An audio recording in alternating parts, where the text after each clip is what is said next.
Good evening, ladies and gentlemen, this is BestInSlot, and tonight we're going to take another look at yet another Jurassic World Fallen Kingdom trailer. I know, they just keep coming, but this is the Japanese variant. It offers maybe not that much in terms of new shots and information, but there are some amazing shots in here. There's some brief things we can speculate on, we'll definitely talk about that. But overall, guys, it's a fantastic trailer that I want everyone to watch. If you've been watching the others, you should try this one out. Even if you've been avoiding the others, you should maybe give this one a go, because it is the best of the trailers and probably the least spoiler heavy. It doesn't spoil that much compared to the others. So if you've been avoiding them, maybe this is the one you give a go. You know, it does spoil a couple of things, but nothing quite so big as some of the others. Anyways, let's talk about it very quickly.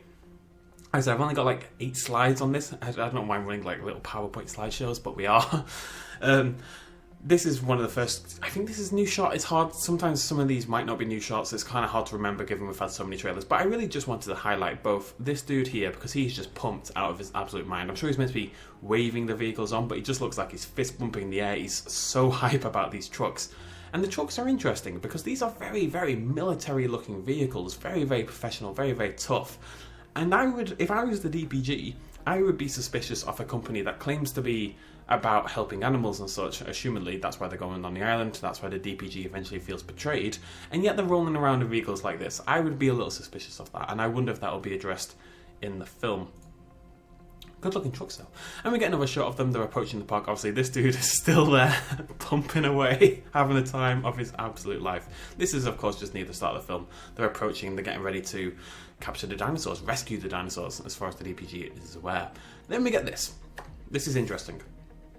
So this is a new shot, as far as I know, and it's obviously an employee recognition kind of thing. We see like a handprint, it's like a bioscanner to let you get access to something. And it's interesting to note that this is inside. You can clearly tell by the lighting and such, and whatever this bioscanner is on, these lights, it kind of looks like it's got sort of air holes here. It's kind of vented, but it might just be vented. Maybe it's a computer, maybe it's like a locker system, who knows. Lots of little tiny nipples there.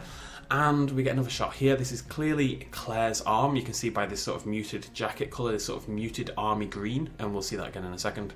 And Claire's hand, because again, there's no hair or anything. This is very much Claire. She's gone back to Jurassic World. She's using her employee identification to open up something that looks like this on the left. And it looks to me, has a cagey, lockery sort of look to it. So they've gone into this building. There's TV screens in the background. Power's still running somehow. And they're trying to access something on Jurassic World. Now, as far as we knew, the DPG was only there to rescue the dinosaurs. So what is it that Claire is trying to retrieve using this bioscanner? And we can see that this is the next shot. So I think whatever is occurring in this shot is taking place after that shot. They've opened this gate. We've seen this shot several times before. Claire's obviously leading this charge here. You can see that jacket there, the same colour, this sort of muted grey-green.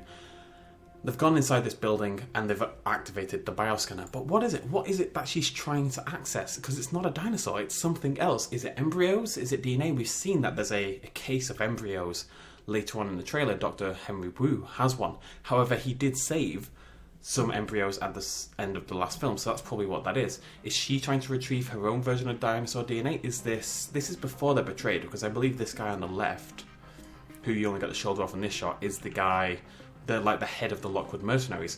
So this clearly is pre-betrayal.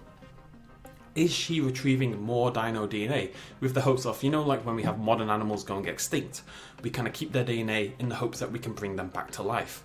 Maybe that's the same kind of thing. Claire knows that we can only save 11 species of dinosaur from the island. That's what the Lockwood guy said.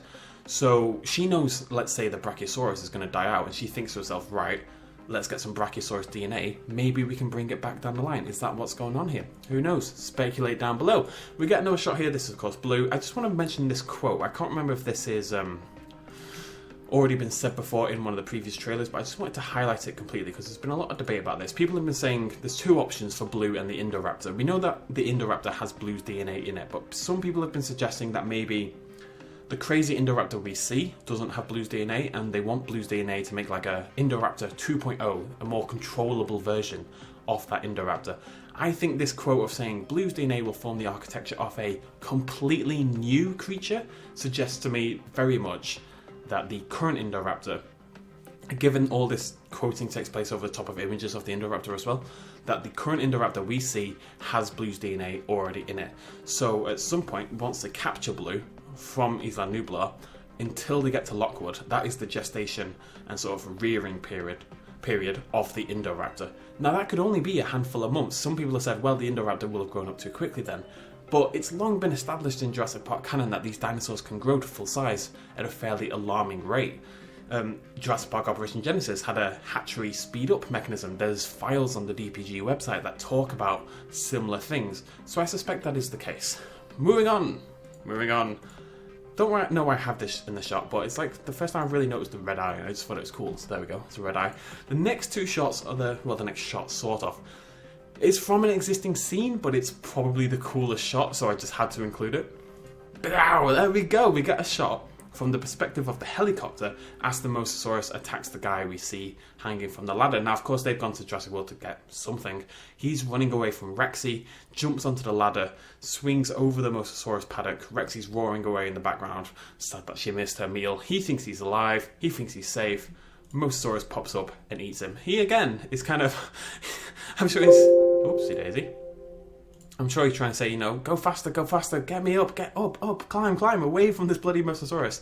But he just looks like he's fist bumping. Everyone in this film is fist bumping and having the time of their life. I just think this is yet another gorgeous shot as the lightning crackles in the background, lights up the Mosasaurus. You see those jaws about to clamp down over him. We assume he dies. Maybe it's a bit of misdirection by the trailer. Who knows? We also get another shot later on about the Mosasaurus, which is this one, which is nothing, but I think it's new. There we go, there's a surfer. There would be, like, over this way is where the Mosasaurus appears from, so there would be, there we go, beautiful. The Mosasaurus sort of swings in from the left in the wave, which of course is an amazing shot, as we've seen. The final thing I want to quickly talk about is this right here. Now, of course, we've seen this shot several times before, but in this trailer, and I couldn't remember if it was in the other ones, the roar of the Indoraptor is very T-Rex-like. So even if that's in the other trailers, I haven't talked about it, it's eerily similar. It doesn't sound like a raptor, it sounds like a Tyrannosaurus Rex. I don't know whether that is a fault of the trailer, like maybe the Indoraptor didn't have its proper noises by the time they made the trailer or something like that. That seems unlikely to me, but it definitely suggests the Indoraptor has a good amount of T-Rex DNA in it. Now, we know the Indominus Rex of course had that as well, like a lot of it was based on the Tyrannosaurus Rex, and then lots of other DNAs came in to make the Indominus Rex. But the Indoraptor would more likely have, you know, raptor DNA as the base, and then little bits of, maybe they've got a little bit of T-Rex in there just to add something like the bite force or something of the T-Rex, rather than it being the base like it was for the Indominus, but they're still using the T-Rex in some ways to make it a scarier, more dangerous creature. I just thought it was interesting and worth noting. Really, the two main talking points is just that being a beautiful shot, and what is Claire opening here? What are they guarding? Let me know what you think in the comments down below. Speculate away. I'll see you lovely folks in the next episode. Cheers, much love, as always. Bye-bye. Quick little shout out at the end. This video and all the others would not be possible without the support of you guys at home, and also all my Patreon supporters who are listed up on the page right now for April 2018. Thank you guys for all the help, and if you want to join in and help me out a little bit, you can do so at patreon.com/bestinslot. Thanks for joining me.